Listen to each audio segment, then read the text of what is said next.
தொடர்ந்து நான் கேட்டது வெறும் அந்த சக்தி மசாலா இது மட்டும் தான் சார். சரி. அப்புறம் அது சிவாஜி சாரோட எம்ஜிஆர் பாதி கேட்டேன். அதுக்கு கால் வந்துச்சு. நல்லது நல்லது. அவரோட அந்த வாழ்க்கை பயணத்துல அந்த சந்தித்த நபர்களை பத்தி பெருமை அவர் சொல்லியது ரொம்ப அழகா இருக்கு. அது சக்தி மசாலா சொன்னது நீங்க கரெக்ட் தான். அவங்களோட ஒரு அட்டு பார்த்திருக்கேன். அதுல ஃபுல்லா ஹேண்டிகேப்டா இருக்கிறவங்க தான் இருக்காங்களா எல்லாரும். அருமை. அதுல ஒரு சாங் கூட ஆனா அவங்கள காட்டும் போது குறையொன்றும் இல்லை கண்ணான்னு அந்த சாங் வரும். அவங்க அப்படியே அந்த கால் வீட்டுல வந்து அவங்க ஒர்க் பண்ற பார்த்தா ரியல் நம்ம கண்ணுல தண்ணி வரும். அந்த ஒரு அட்டை பார்த்திருக்கேன் நான். அது வந்து அவங்கள என்ன சொல்றது, அவங்கள வந்து நம்ம வந்து பெருமை நபராதான் எடுத்துக்கணும். அதாவது சாதாரண நிலையிலிருந்து உயர்ந்திருக்காங்க. தேர்ந்தெடுத்து வேலையை கொடுத்துருக்காங்க. அவங்களாலே சாதிக்க முடியும்ன்ற ஒரு இதை நிரூபிச்சிருக்காங்க. அருமை. ஆறாவது படிச்ச மனைவியே வித்தியாசம் சொல்லுது. 2 பேரும் லெஜெண்ட்ஸ்.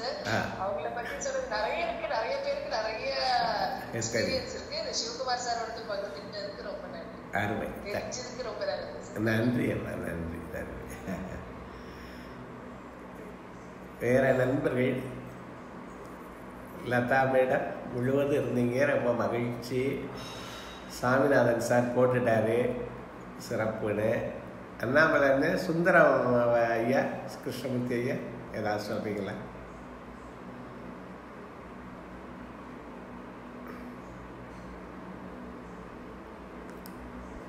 சேவா கேட்டீங்களா?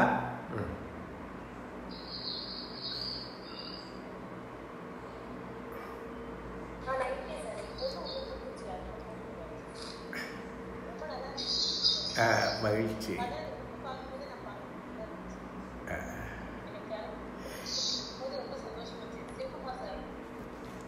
இது அலையன்ஸ் அப்படிங்கிற நிறுவனம் வெளியிட்ட புத்தகம். 150 ஆண்டுகளாக பதிப்புத்துறையில் இந்த அலையன்ஸ் நிறுவனம் இருக்கு. இதை அதில் பார்த்தா தெரியும், நெட்டில் கிடைக்கிது. 200 ரூபா புத்தகத்துடைய விலை.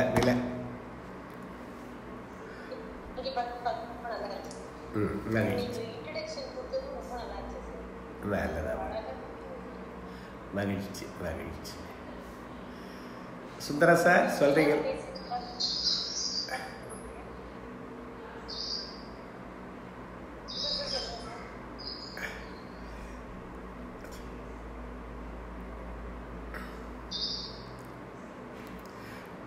சொல்லுங்க. யாராவது அண்ணாமலை இருக்கீங்களா? லதா மேடம்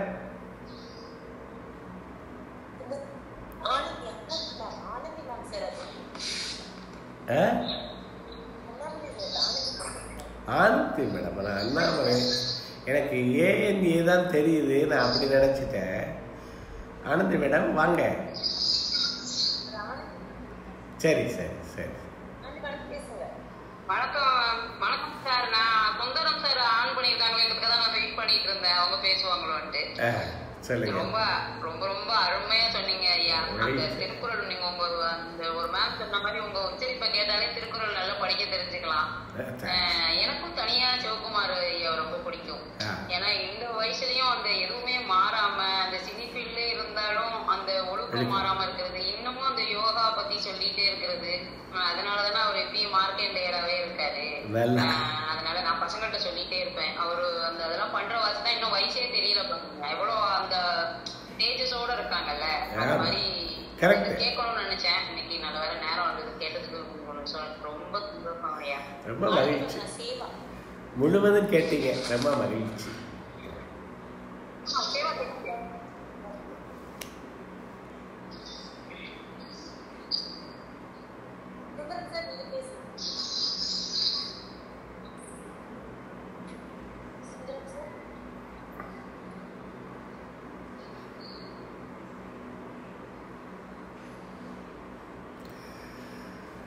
சுந்தர சார்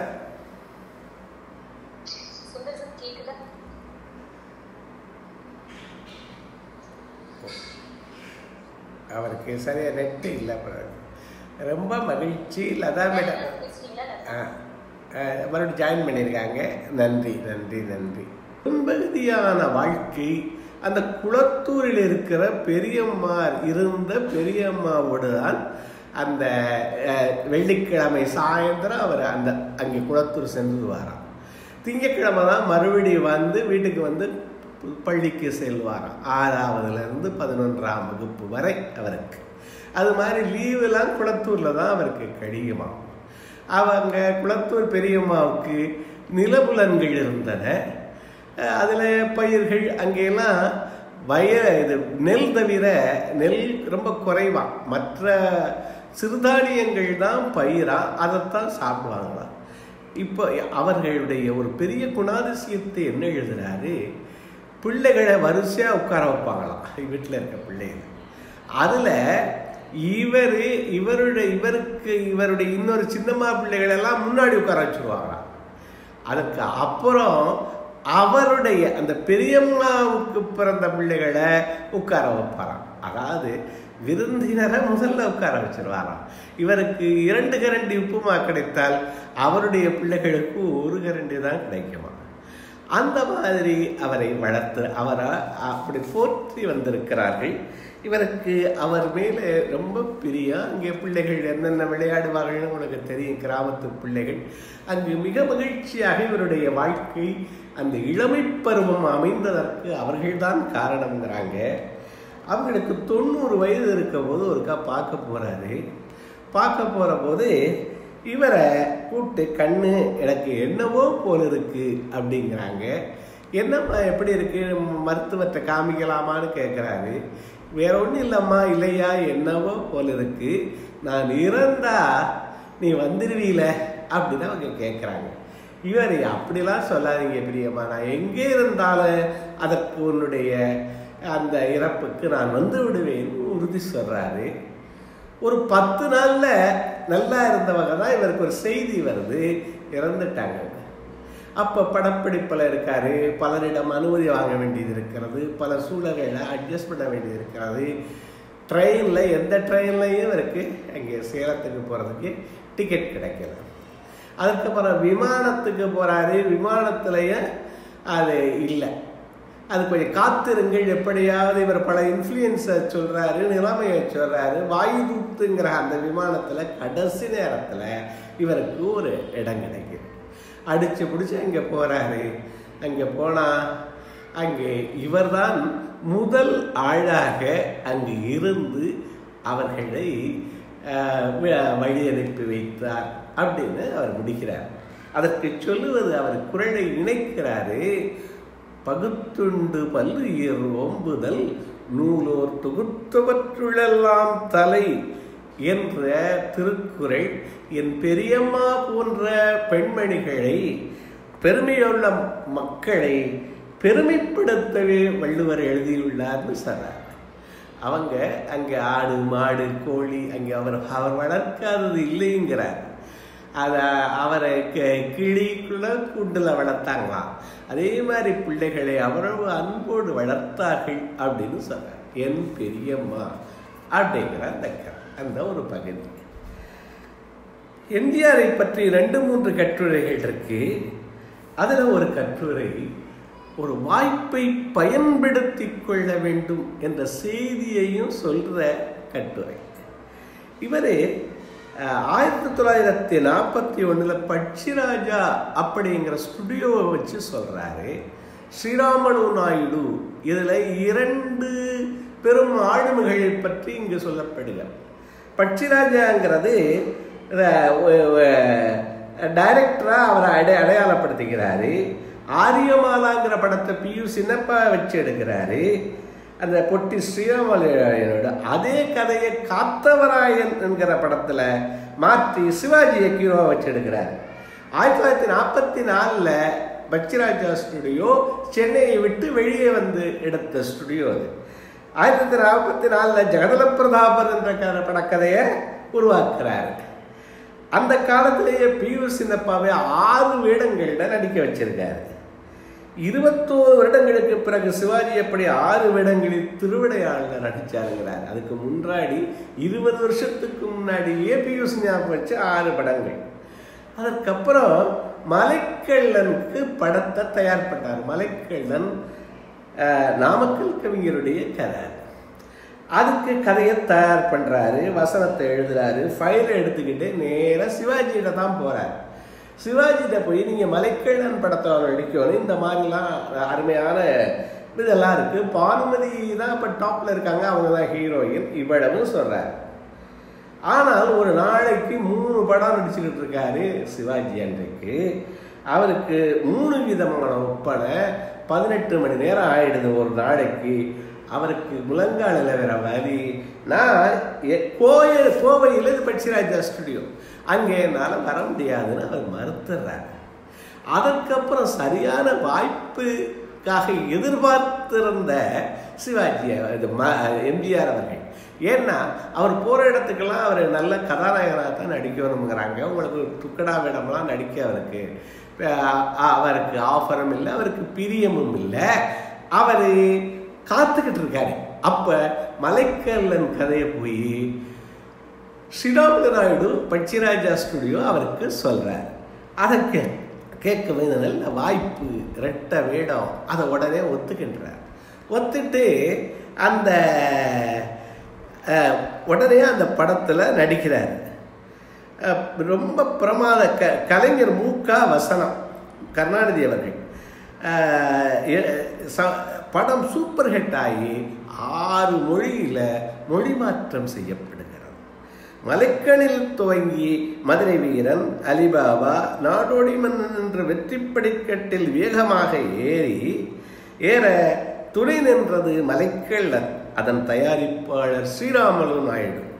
நல்ல சந்தர்ப்பங்கள் வரும்போது அதை சரியாக பயன்படுத்தினால் எதையும் சாதிக்கலாம் என்கிறார் வள்ளுவர். ஞாலம் கருதினும் கைகூடும். எப்ப ஞாலம் கருதினும் கைகூடும், எப்ப காலம் கருதி இடத்தாற்றையின். காலம் காத்துக்கிட்டு இருக்காரு எம்ஜிஆர். அந்த காலம் கருதி செய்கிற போது அவருக்கு பெருவெற்றி அங்கு கிடைக்கிறது. நிறைய அவருடைய எம்ஜிஆருடைய வாழ்க்கை சாதாரண வாழ்க்கை இல்லை. அவருக்கு புகழே நீர் இருந்தது. இந்த மக்கள் அவரை ஆராதித்தார்கள்னா நமக்கு தெரியும்.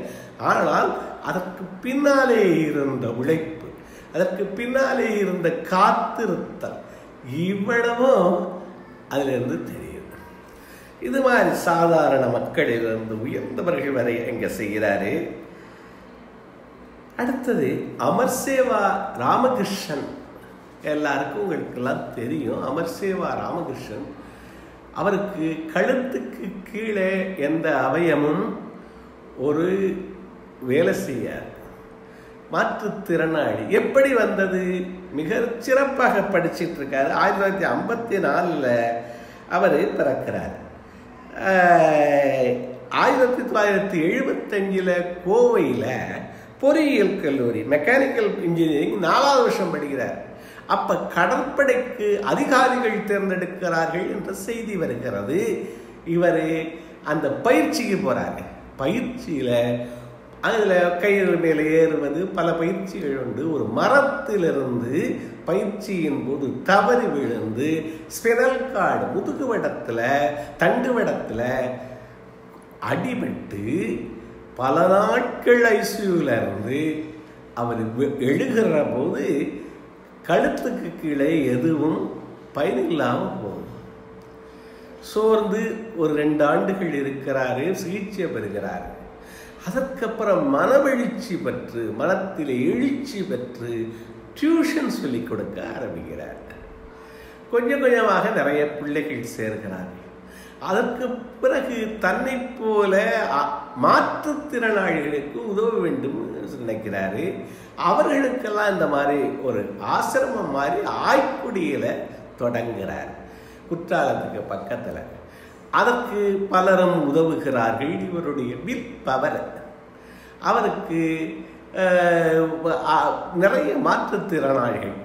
அப்புறம் இப்ப கிட்டத்தட்ட 300 பிள்ளைகள் வறுமை கோட்டுக்கு கீழே இருக்கிற பிள்ளைகளும் மாற்றுத்திறனாளிகளும் எல்லாவற்றுக்கும் மேலே ஆதரவற்ற முதியோர்களுக்கும் அது சரணாலயமாக அந்த ஆய்க்குடி அமர்சேவா சங்கம் இருக்கிறது. நமது நண்பர்கள் பலரும் அங்கு சென்று எங்களுடைய குருநாதர் திரு பஞ்சரதம் அவர்கள் இருந்தார்கள். அவர்கள் பெரிய ட்ரைனரு. அவருடைய இணைந்த ராஜன் பலரும் அங்கு சென்று பயிற்சிகள் நடத்தியிருக்கிறார்கள், சேவைகள் செய்திருக்கிறார்கள். அமர் சேவா சங்கத்தில் எளிமையான மனிதர். அவருக்கு 2020 பத்மஸ்ரீ விருது மத்திய அரசு வழங்கியிருக்கு. இங்கு பயிற்சி பெற்ற பலர் இன்ஃபோசிஸ் போன்ற பல இடங்களிலே வேலையும் பார்க்கிறார்கள். இதற்கு நமது சிவகுமார் அவர்கள் அவரோட படம் எடுத்து, இந்த நூலில் சிறப்பு என்னன்னா, இந்த கருப்பு வெள்ளை படங்கள், அருமையான படங்கள் நிறைய இருக்கு. சிவகுமார் அவர்கள் எழுதுகிற இது, ஊழையும் உப்பக்கம் காண்பர் உலைவின்றி தாழாது உயற்றுபவர். உலைவின்றி, அதாவது விடுதலின்றி தொடர்ச்சியாக தாழாது உயற்றுபவர், முயற்சி செய்பவர், உயற்றுபவர். இந்த ஞாங்கிற ஒரு எழுத்து நமக்கு ரொம்ப பயனில்லை. அதாவது நம்ம பயன்படுத்தலை. அதனால இந்த சொல்லும் கடினமான சொல்லா இருக்கு. உயற்றுபவர் அப்படின்னா முயல்பவருக்கு அவர் என்ன பண்ணுவாங்கன்னா, ஊழையும் உப்பக்கம் காண்பர். உப்பக்கம்ங்கிறது பின்புறம், அதாவது புறமுதுகு இடச் செய்வார்களாம். இடும்பைக்கு இடும்பை படுப்பர், இடும்பைக்கு இடும்பை படாதவர் என்று இன்னொரு குறை. துன்பத்திற்கு துன்பமளிப்பார்கள் யார்? துன்பத்திற்கு துன்பப்படாதவர் என்று அந்த குறை அருமையான குறை. அதற்கு அதற்கு ஒரு வரலாற்று நாயகனாக அமர்சேவா ராமகிருஷ்ணன் அவர்களை காமிக்கிறார். எல்லாம் ஒரு கணத்துல தான் நிகழ்ந்துருது. அந்த விபத்து ஒரு கணத்துல அவருடைய வாழ்க்கையே மாறி போகுது. அதற்கு அப்புறம் அவரே இவர்கள் பல 100 பேருக்கு, அந்த மாற்றுத்திறனாளிகளுக்கு அவர் புகலிடம் அளிக்கிறார். எவர் அவரை கழுத்துக்கு கீழே செயல்படாதவர். அந்த ஹாக்கின்ஸ்ல அதே தான் சொல்றாங்க. அவர் அடுத்தது இதே மாதிரி இன்னொரு நாயகரை சொல்றாரு, சீனு அப்படின்னு ஒருத்தர் சொல்றாரு. இவருடைய நண்பர் சீனிவாசன், உஷா என்ற நண்பர்கள். இவங்க சேல அக்ரஹாரத்தில் 10வது படிச்சுக்கிட்டு இருக்காரு ஒரு இளைஞர். அவருடைய பேரு சீனிவாசன். அந்த இளைஞர் இரவு நேரம் டீ கடைக்கு போறாரு. டீ கடைக்கு போனா டீ குடிச்சிட்டு வெளியில கொஞ்சம் தள்ளி வந்திருக்காரு. அப்போ டீ கடைக்கு முன்னாடியே அவர் பாவம் நின்றுட்டு இருக்காரு. ஒரு ரொம்ப வேகத்துல வந்த ஒரு லாரி தன்னுடைய கட்டுப்பாட்டை இழந்து அவர் மேல மோதியது. அவர் சிறிது கண்விழிக்கிற போது 2 பெரிய சக்கரங்களுக்கு இடையில கிடக்காரு. சற்று தூரத்துல ஏதோ தென்படுது. என்னன்னு கேட்கிற போது இவருடைய கால் துண்டித்து கிடக்கிறதுங்க. மயக்கமாயிடுறாரு. அப்புறம் பல நாட்கள் அவருக்கு சிகிச்சை நடக்கிறது. காலை கொஞ்சம் கூட வெட்டி தொடையிலிருந்து எலும்பு எடுத்து வச்சு செயற்கைக்கால் வைக்கிறாங்க. அதற்கு அப்புறம் அவர் 67 அமைச்சூர் நாடக செயலாளராக இருந்தார். எடுத்துட்டு செயற்கைக்கால அதன் பிறகு BA படித்து CA முடிச்சு ஆடிட்டர் வேலைக்கு சீனு வர்றார், சீனிவாசன். அப்புறம் அமைச்சூர் ஆர்ட்ஸ் என்ற சபாவின் செயலாளராக இருந்த போது 67 MS பெருமாளுடைய நாடகம் அம்மன் தாலி அதுல சிவகுமார் அவர்கள் நடிக்கிறார். அதுல இருந்து 2 பேரும் ரொம்ப நட்பாயிட்டாங்க. அவருக்கு வயதாகி கொண்டிருக்கிறது சீனுக்கு. எவரும் பெண்கள் கொடுக்க முன் வரவில்லை, பெண் கிடைக்கல. அவரு ஒரு விரக்தி நிலைக்கு போறார். நிறைய பேர் இவரே முயற்சி பண்றாராம். யாரு? சிவகுமாருக்கும் ஸ்ரீவித்யாவுக்கும் ஒரு நண்பர் ஒரு பெண்ணு. அவங்க கல்யாணம் பண்ணிக்கிற முன் வர்றாங்க. கடைசி நேரத்தில் அந்த பெண்ணுடைய தாயார் தகப்பனார் அவரை அந்த பெண்ணுக்கு அனுமதிக்கலை, கல்யாணம் நடக்கலை. இவ்வளவு கவலையில் இருந்தபோது அவருக்கு 6 மாதம் கழித்து ஒரு ஃபோன் சிவகுமாருக்கு வருது.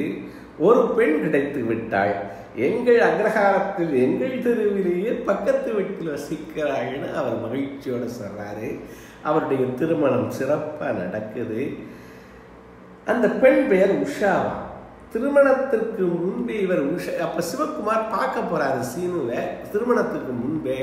அப்போ கூட அந்த பொண்ணு உஷா வந்து யார் வீட்டுக்கு, சீனு வீட்டுக்கு வந்து இவர்களை திருமணம் ஆகலை, பேசி வச்சிருக்கு. இவர்கள் சிவகுமாருக்கு அவருடைய மனைவிக்கும் விருந்து வைக்கிறாங்க. அதற்கு அப்புறம் என்ன பண்றாங்க, அவங்க +2 தான் படிச்சிருக்காங்க. அதுக்கு சுருக்கெழுத்து படிச்சிருக்காங்க. அந்த சுருக்கெழுத்து படிச்சிருக்கிறதுனால சேலம் சங்ககிரியில் அந்த சிமெண்ட் தொழிற்சாலையில் அவங்களுக்கு அந்த சுருக்கெழுத்தலாக வேலை கிடைக்குது. அதற்கு அப்புறம் கைத்தறி டெக்ஸ்டைல் துறையில் அவங்க கிளர்க்காக சேர்றாங்க. கைத்தறி அலுவலராக அந்த உஷா வெளிவர்றாங்க. 20 ஆண்டுகள் வேலை பார்க்குறாங்க. சீனுவை மணந்து வேலைக்கும் சென்று கொண்டு குடும்பம் நடத்தி ஒரு மகனை பெற்றாள். மகள் ஐஸ்வர்யா கணவர் குழந்தைகளுடன் அமெரிக்காவில் இருக்கிறார். மகன் மணிகண்டுடன் சீனு உஷா சென்னையில் வசிக்கிறார்கள். உஷா என்ற பெண்மணி வராமல் இருந்தால் சீனு வாழ்க்கை பட்ட மரமாக போயிருக்கும். மனைவி குல விளக்காக அமைந்தால் குடும்ப வாழ்க்கை சொர்க்கம் என்கிறார் வள்ளுவர். இல்லது என் எல்லது என் இல்லவள் மாண்பானா உள்ளது என் இல்லவள் மானாக்கடை இல்லது என் இல்லாதது என்பது ஒன்றுமில்லை. எப்ப இல்லாள் சிறந்தவளாக இருந்தால் இல்லவள் மாண்பானால் இல்லவள் இந்த மாதிரி பல முயற்சியுடையவளாக இருந்து மாட்சிமைப்பட்டவர்களாக இருந்தால் இல்லாததே இல்லையா, எல்லாம் கிடைக்குமா. உள்ளது என் இல்லவள் அந்த மாதிரி இல்லாட்டி உள்ளது என் எதுவும் இருக்காதா, எல்லாம் போயிடும். செல்வம் போயிடும், புகழ் போயிடும், இவனுடைய மானம் போயிடும். மனைவி அப்படி நடந்துக்கிட்டா, ஏறுமாறா நடந்துக்கிட்டா. அப்போ இந்த திருக்குறளை பொருத்தி ஒரு எளிய மனிதர், கால் இழந்தவர், அவருக்கு வாய்த்த மனைவியாலே வாழ்ந்ததை மிகச்சிறப்பாக பதிவிடுகிறாரு. இது மாதிரி எளிய மனிதர்களை சக்தி மசாலா நம்ம எல்லாரும் கேள்விப்பட்டவங்க. இவர்களெல்லாம் சிவகுமார் பழகியவர்கள். எப்படி உயர்ந்தார்கள் அவர்களுடைய நமக்கு இதுகளெல்லாம் படிக்கிற போது ஒரு பெரும் ஊக்கம் கிடைக்கிறது. சக்தி மசாலா நீங்கள் எல்லாம் கேள்விப்பட்டிருப்பீங்க. அதாவது கொங்கு மண்டலத்தில் எல்லாரும் விவசாயம் தான் நிறைய பேர் பார்க்குறாங்கிறாங்க. 60% விவசாயம் சார்ந்த தொழில்களில் தான் இருக்காங்க. ஒரு விவசாயி அந்த கூலி வேலை பார்க்கறதுக்கு பிடிக்காம ஒரு டீ கடை வைக்கிறாரு. அவருக்கு 2 மகள்கள், 2 பேரும் ரொம்ப நல்லா படிக்கிறாங்க. மூத்த மகள் கல்யாணம் பண்ணி கொடுத்தாச்சு. சின்னவன் தான் மூத்தவன் டீ கடைகளை பார்த்துக்கிட்டு இருந்தவன். அவன் போனதுனால சின்னவளை நீ படிப்பு கிடையாது, நீ எங்களோட வந்துருங்கிறாங்க. அதாவது டீ கடையில் ஒர்க் பண்ணது. அவன் 6வது தான் அந்த பொண்ணு படிச்சிருக்கு. அது வளர்கிற போது அந்த 6வதுக்கு மேலே அப்போ படிக்கலை. அது அழகோடு வளர்கிறது. நல்ல ஒரு பருவம் அடைகிற போது BA படித்த ஒரு இளைஞன் அதை பார்த்துட்டு திருமணத்துக்கு அதை கல்யாணம் பண்ணி கொடுக்க கேட்குறாரு. அப்போ வறுமையிலும் ஏழ்மையிலும் ஒரு வனப்போட வாழ்ந்த அந்த பொண்ணு திருமணம் ஆகுது. அப்போ என்ன பண்ணுறாரு, அது திருமணமான போது இருவரும் யாராவது ஒரு தொழில் பண்ணணும்னு இருக்கு.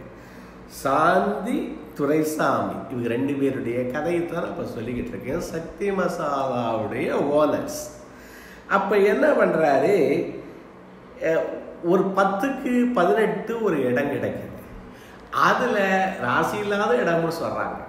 ஆனால் அந்த இடத்துல தான் ஒரு மிஷின்லாம் வாங்கி வச்சு அவர் மசாலா பொடி வாங்கி என்ன சொல்கிறாங்க, 50 50 கிலோமீட்டர் ஒரு நாளைக்கு சைக்கிளில் கட்டி வைத்து கொண்டு அந்த மசாலாவை வித்தாரு அப்படிங்கிறாங்க. சக்தி மசாலா. 6ஆம் வகுப்பு வரை படித்திருந்த தன் மனைவியை பிஏ படிக்க வைக்கிறார், எம்ஏ படிக்க வைக்கிறார், தன் தொழிலில் நேரடியாக பொறுப்பை ஏற்க வைக்கிறார். இருவரும் உழைக்கிறார்கள். தமிழ்நாடு வேளாண் பல்கலைக்கழகத்தில் அந்த பொண்ணுக்கு என்ன கிடைக்குது? கௌரவ டாக்டர் பட்டம் கிடைக்கிறார். இந்த மாதிரி மனைவிக்கு வந்து சேர அவ்வளவு உழைக்கிறாங்க. அளப்பரிய தன் மனைவிக்கு பட்டம் கிடைக்கிற போது அவருடைய சந்தோஷம் அளப்பரியதாக இருக்கிறது. தானே பட்டம் பெற்றவராக நினைக்கிறார். பல கோடி லாபத்தில் தொழில் வளர்கிறது. அங்கே முதல் வேலை வாய்ப்பு யாருக்கு கொடுக்குறாங்கன்னா மாற்றுத்திறனாளிகளுக்கு தான் முதல் வேலை வாய்ப்பு கொடுக்குறாங்க. ஒவ்வொரு ஆண்டும் பல பள்ளிகளை தத்தெடுத்து சீருடை, நோட்டு, பேனா, மற்ற பொருட்கள் எல்லாம் வாங்கி கொடுக்கிறார். விவசாயிகளின் கூலிகளின் குழந்தையை காலேஜில் படிக்க வைக்கிறார். இலக்கியம், சமூக அமைப்புகளுக்கு வாரி கொடுக்கிறார். தானும் மகிழ்ந்து தானம் பெறுவோரையும் மகிழச் செய்கிறார்கள் இந்த தம்பதியர்கள். சாந்தி மசாலா சக்தி மசாலா துரைசாமி சாந்தி தம்பதியரோடு ஒரு அழகான படம் எடுத்து பெருமையோடு அந்த படத்தை பதிவு செய்திருக்கிறார் நடிகர் சிவகுமார்.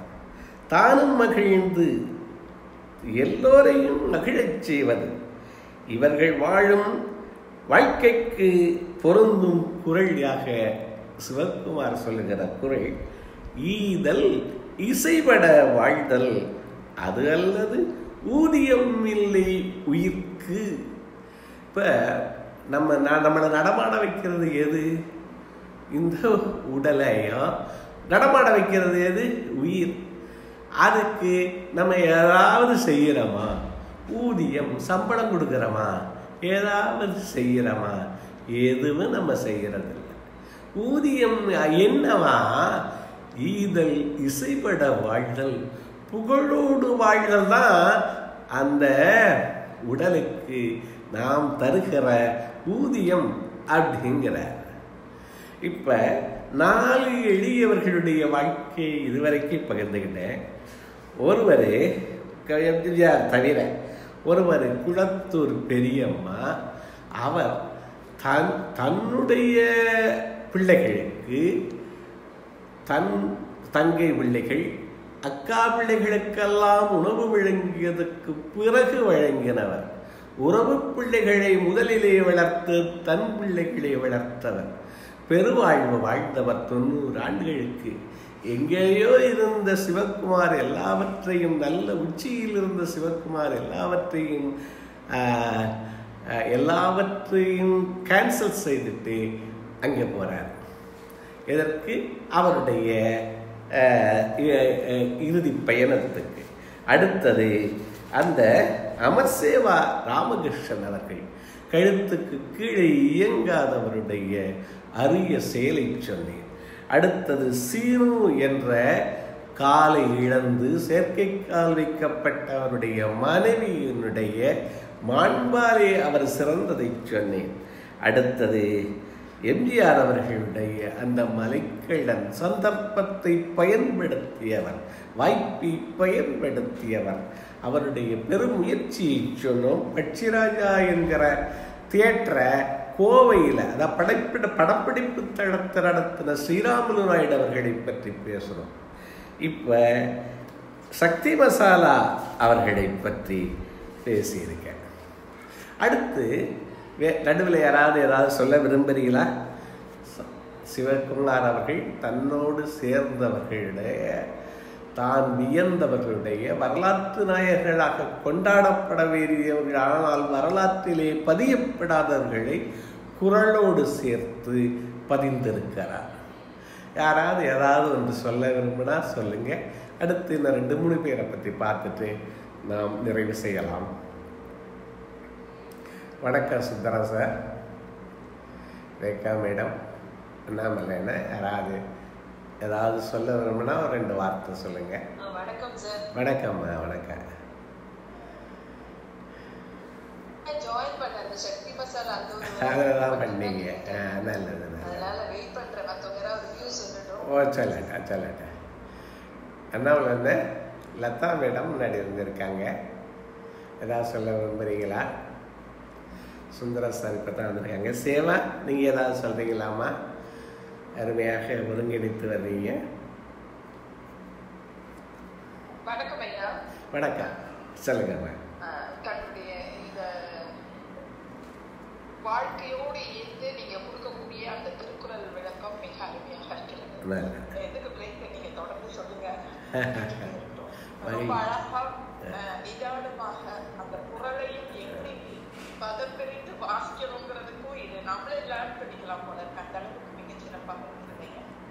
பண்ணுங்க லாஸ்ட். மகிழ்ச்சி, ரொம்ப மகிழ்ச்சி எனக்கு நீங்கள் கலந்துக்கிட்டது.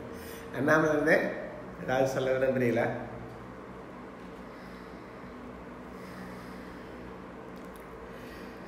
அடுத்தது சிவாஜியை பற்றி ஒரு பிற்கால நிகழ்வை சொல்லி, சிங்கப்பூரில் நடந்த ஒரு நிகழ்வை சொல்லி சொல்றாரு. சொல்லுங்க சொல்லுங்க, கேளுங்க.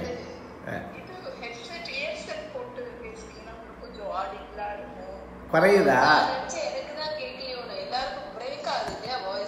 அப்படியா?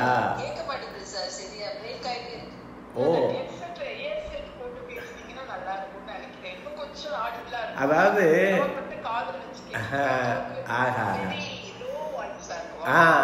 நீங்க ஏதாவது ஹெட்செட் போடலாமா? என்னால் போய் அதை எடுக்கிறது எனக்கு கஷ்டமா இருக்குன்னு நினைக்கிறேன்.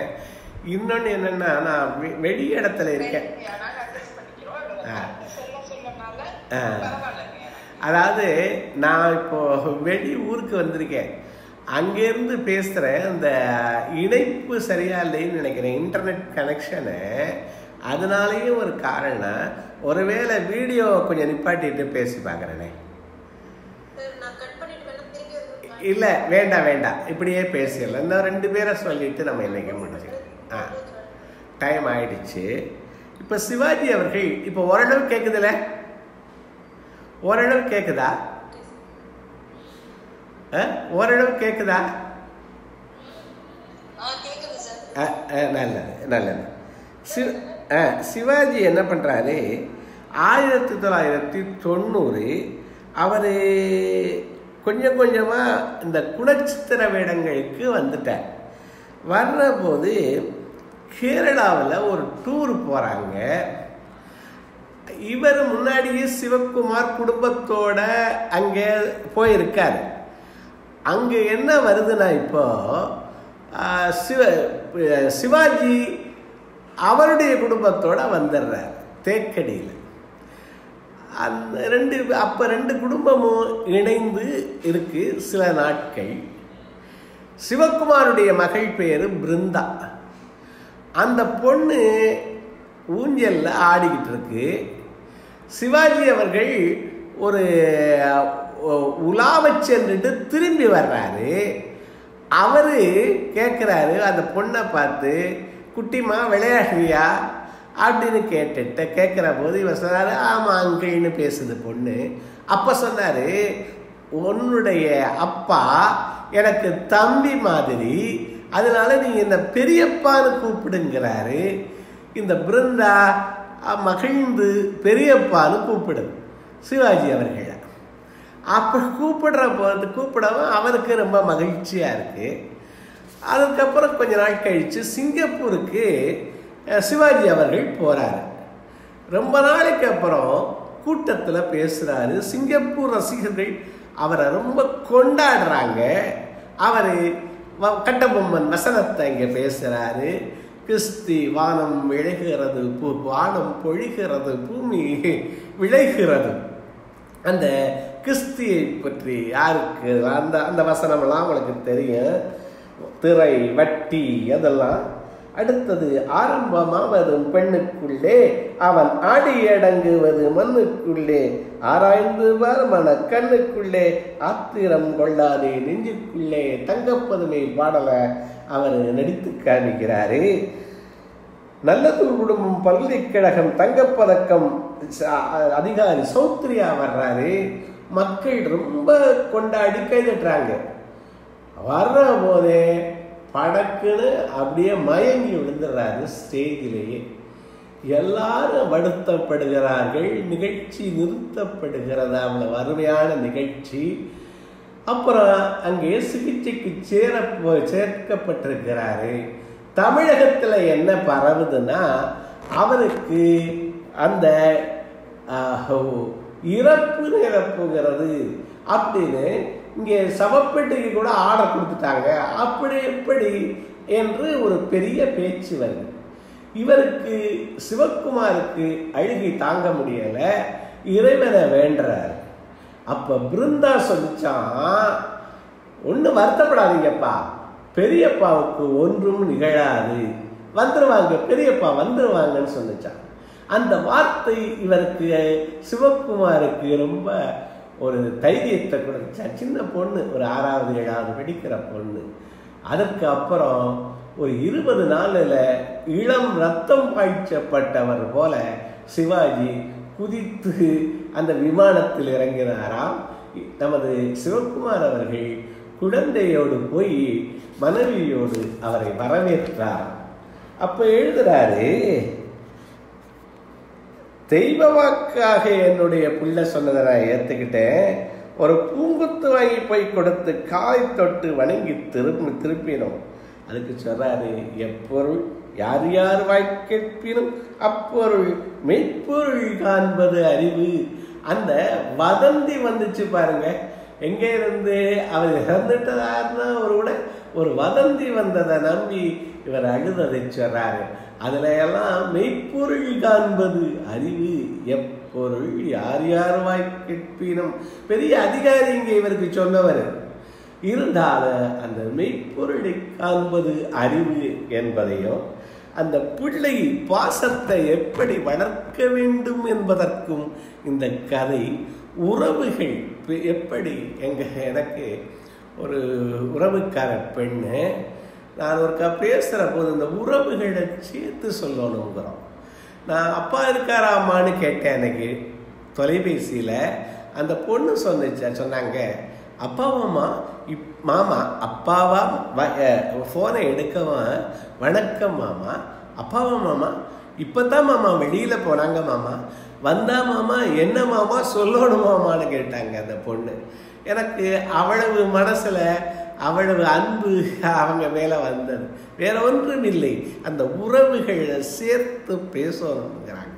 அவர் ஒரு இவ்வளவு பெரிய நடிகர், பெரியப்பா என்று சொன்னது அந்த பெண்ணுடைய உள்ளத்தில் பதியுது. அந்த உறவுகள், அந்த உறவுகள் மேம்படுதல், அதுதான் நம்ம மனித வாழ்க்கை அப்படிங்கிறதுக்கு இதில் நான் கற்றுக்கொண்ட ஒரு பாடம். இதை மாதிரி வரிசையாக திணைத்துணையாக கொள்வர், குற்றம் வரினும் பணத்துணையாக கொள்வர் பண்ணினானவர். இன்னொரு நிகழ்ச்சி சொல்றேன். இந்த பாலம் கல்யாண சுந்தரம் அவர்களை பற்றி நீங்கள் பெரும்பகுதி எல்லாரும் கேள்விப்பட்டிருப்போம். அவரை பற்றிய எவ்வளவு ஒரு எளிய மனிதர், இந்த 1000 ஆண்டுகளில் சிறந்தவர் என்று 30 கோடி பரிசு ஐநா சபை அந்த பாலம் கிருஷ்ணமூர்த்தி அவர்களுக்கு வழங்குது. பாலம் கிருஷ்ணமூர்த்தி திருநெல்வேலியில நாங்குநேரி பகுதியில மேல கருவேலங்குளம் அப்படிங்கிற ஊர்ல 1940 பிறக்கிறார். வசதியான குடும்பம்.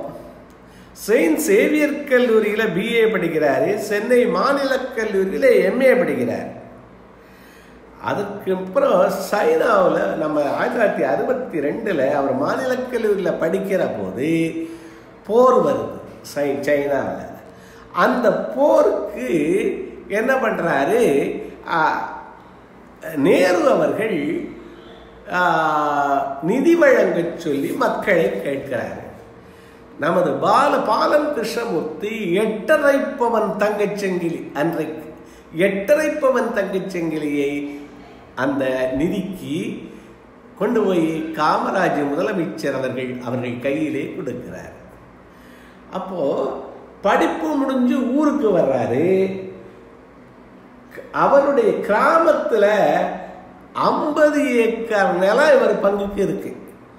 அந்த நிலத்தை எல்லாம் உழுதவர்களுக்கே சாசனம் பண்ணி கொடுக்கிறாரு.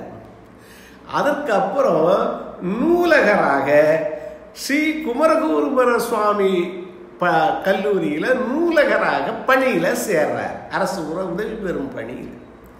அங்கு அவருக்கு அவர் சர்வீஸ் கிட்டத்தட்ட 30 ஆண்டுகளில் 35 ஆண்டுகளில் 30 லட்சம் ரூபாய் 30 லட்சம் ரூபாயையும் யாருக்கு வழங்குறாரு? ஏழை எளிய மாணவர்களுக்கு வழங்குறாரு. அப்ப சாப்பாட்டுக்கு என்ன பண்றாரு? அங்கே ஒரு ஹோட்டல்ல மாலை நேர பகுதி ஊழியராக சேர்றார். அந்த சொற்ப வருமானத்துல ஒரு ஒற்றை அறையை எடுத்துக்கிட்டு அதுல வசிச்சுக்கிட்டு அங்கே உணவு சாப்பிட்டு 30 லட்சத்தையும் உதவுறார். ரிட்டையர்மெண்ட் ஆகி வந்த பணம் பூரா உதவுறார். எல்லாவற்றையும் எல்லாருக்கும் என்பும் கொடுப்பது திருக்குறள் சொல்லுது.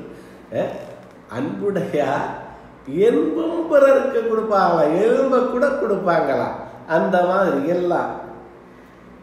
அதுக்கப்புறம் அவருக்கு பல பரிசுகள் கிடைக்குது.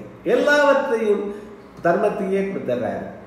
20ஆம் நூற்றாண்டின் இணையற்ற சாதனையாளராக ஐக்கிய நாடுகள் சபை தேர்வு செய்து உலகத்தின் ஒப்பற்ற மனிதர்களில் இவர் 1000 ஆண்டுகளில் ஒப்பற்ற மனிதர், அவர்களில் ஒருவர் என்று அமெரிக்கா தேர்வு செய்து 30 கோடி ரூபாய் கொடுக்குது. அது இன்றைய நம்ம ரூபாயில் 30 கோடி. அதை அப்படியே அமெரிக்க குழந்தைகள் நலனுக்காக தானமாக கொடுத்து விட்டு இங்கே இந்தியாவுக்கு வர்றாங்க. அங்கேயே கொடுத்துட்டாங்க அந்த மக்களுக்கு. அம்மாவை கடவுளாக மதித்தவர். அம்மா 3 சொன்னாங்களாம். அந்த அம்மாவுடைய வார்த்தைகள் எவ்வளவு வலுங்கிறதுக்கு இந்த உதாரணம்.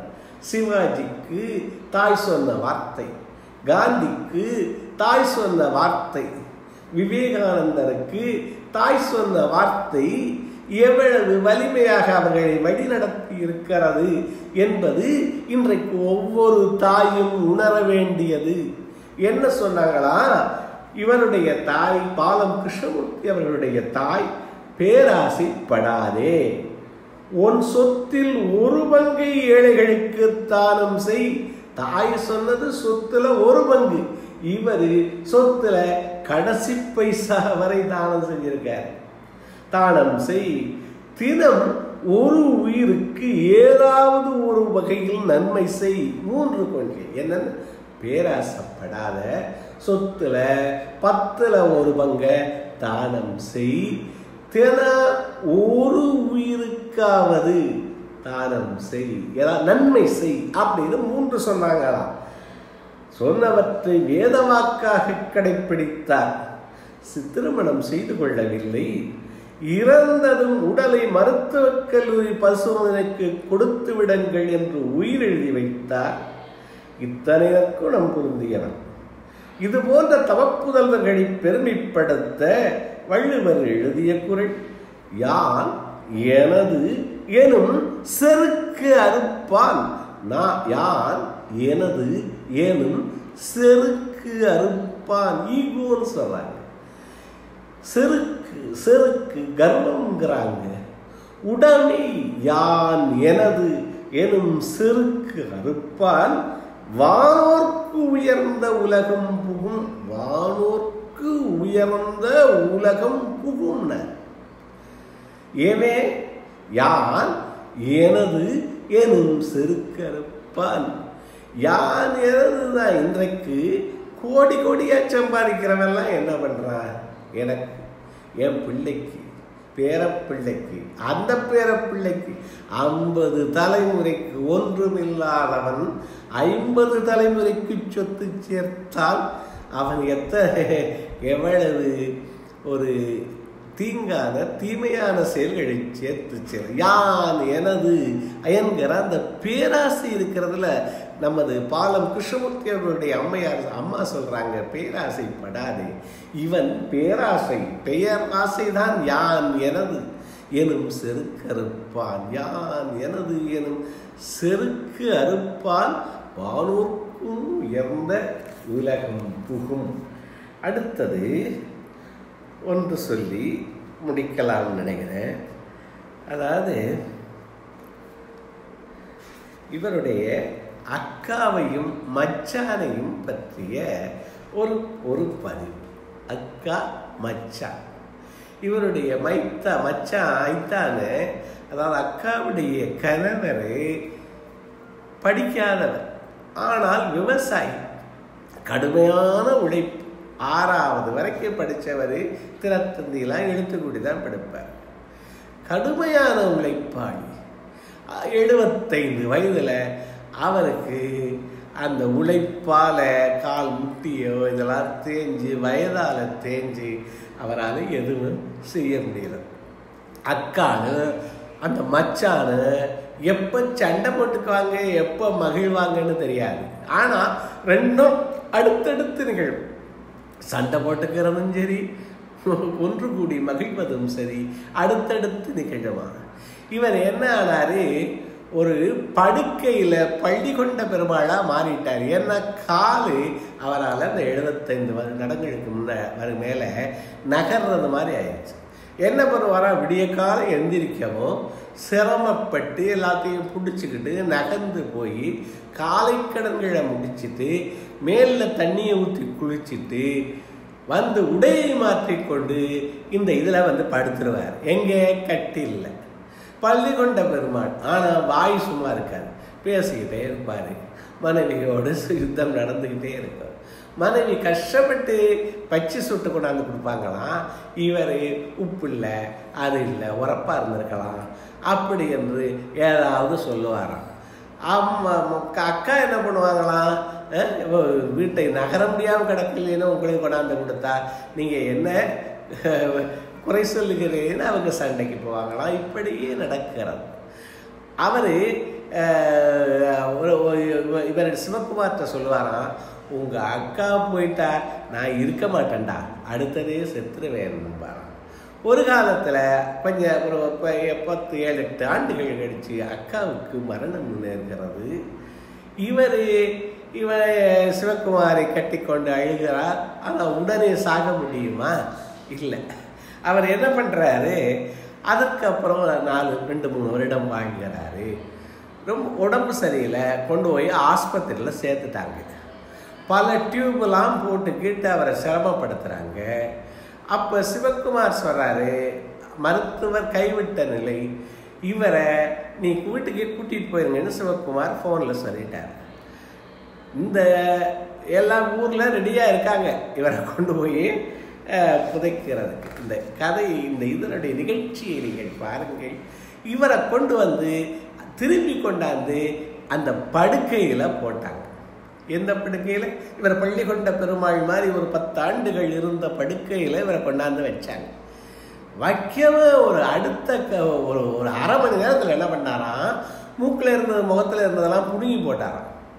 அங்கே கிட்டத்தட்ட 50 உறவினர்கள் கூடி இருக்காங்க, அவர் போயிடுவாருன்ட்டு. முகத்தில் இருக்க மூக்கில் இருக்கலாம் பிடுங்கி போட்டுட்டு நிமிர்ந்து உட்கார்ந்தாராம். பையனை கூப்பிட்டாராம், மணி என்னடா இவ்வளவு பேர் வந்திருக்காங்க, என்னை பார்க்க வந்திருக்காங்களா, இவளுக்கெல்லாம் சாப்பாடுக்கு ஏற்பாடு பண்ணுவாராம்.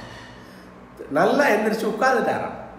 அதற்கு அப்புறம் கிட்டத்தட்ட 1 ஆண்டு வாழ்ந்தார். அப்படி என்று சிவகுமார் அவர்கள் இந்த மக்கள் மண்ணின் மீது, இந்த வாழ்க்கையின் மீது, அந்த வெள்ளந்தியான மனிதர்களுடைய வாழ்க்கையை பதிவு செய்கிறார்.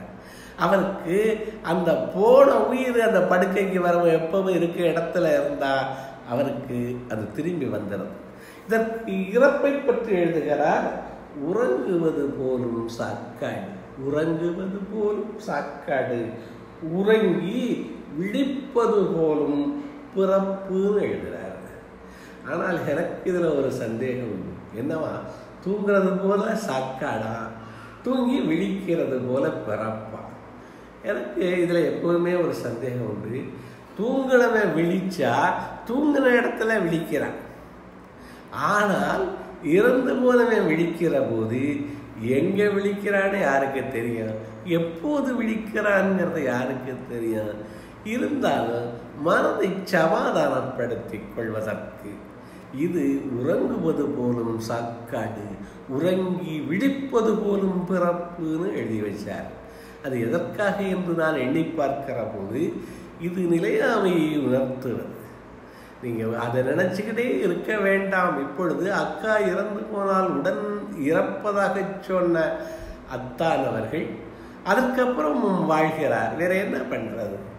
சரி, உயிர் போகுதுன்னு நினைக்கிற போது திரும்பவும் அந்த இடத்துக்கு, அவருடைய இடத்துக்கு வருகிற போது பிழைத்து எழுகிறார். இதுபோல எளிமையான வாழ்க்கைகளை அருமையாக பதிவு செய்திருக்கிற இந்த நூலில் 100 வரலாறுகள் பதியப்பட்டிருக்கிறது. அந்த வரலாறில் கிட்டத்தட்ட 8-9 வரலாறுகளை இப்போ உங்களோடு பகிர்ந்துக்கிட்டேன். இதை ஒரு பகுதியாக இன்னொரு தளத்திலையும் வேறு ஒரு 10 பேருடைய வரலாறை பகிர்ந்திருக்கிறேன். அதுவும் நமது இதில் மைண்ட் யுவர் மைண்டில், அதுவும் இப்போ நம்ம யூடியூப்பில் கிடைக்கிது. இந்த பேரை போட்டால் சிவகுமார் சோ வினதிர்த்தான் என்றோ அல்லது வினதிர்த்தான் என்றோ நீங்கள் திருக்குறள் 100 வினைதிர்த்தான் அப்படின்னு போட்டால் அது கிடைக்கிது. அதையும் கேட்டு பார்க்க வேண்டும் என்று கேட்டுக்கிறேன். இதுவரைக்கு பொறுமையாக இங்கு இருந்து இந்த ஒரு அருமையான ஒரு நூல் சார்ந்த என்னுடைய உரையை செவிமடுத்த எனது இனிய நண்பர்கள் திருமிகு ரேகா திவாகர் அவர்கள், திருமிகு சாமிநாதன் அவர்கள், திருமிகு லதா அவர்கள், திருமிகு அண்ணாமலை நடராஜன் அவர்கள், திருமிகு சுந்தரம் திருமிகு சுந்தரம் அவர்கள் அனைவரையும் வணங்குகிறேன், நன்றி தெரிவிக்கிறேன். இந்த நிகழ்ச்சியை மிகச்சிறப்பாக ஒருங்கிணைத்து இதற்கான அறிவிப்பை உரிய நேரத்தில் வெளியிட்டு எனக்கு நினைவுபடுத்தி இந்த நிகழ்ச்சியை மிகச்சிறப்பாக ஒருங்கிணைக்கிற இனிய நண்பர், மிகுந்த ஆர்வமுடைய திருமிகு சேவா அவர்களுக்கு என்னுடைய நெஞ்சார்ந்த நன்றி. உங்களுக்கெல்லாம் நல்வாழ்த்தும் வணக்கமும் உங்களுடைய பின்னூட்டங்கள் தரணும்னு கேட்டுக்கிறேன். மிக்க நன்றி. சொல்லுங்க, உங்களுடைய ஒரு 10 நிமிஷம் ஏதாவது சொல்லலாம். பண்ணியிருக்கேன், ஷேர் பண்ணுறேன். ரெக்கார்ட் பண்ணியிருக்கேன், ஷேர் பண்ணுறேன்.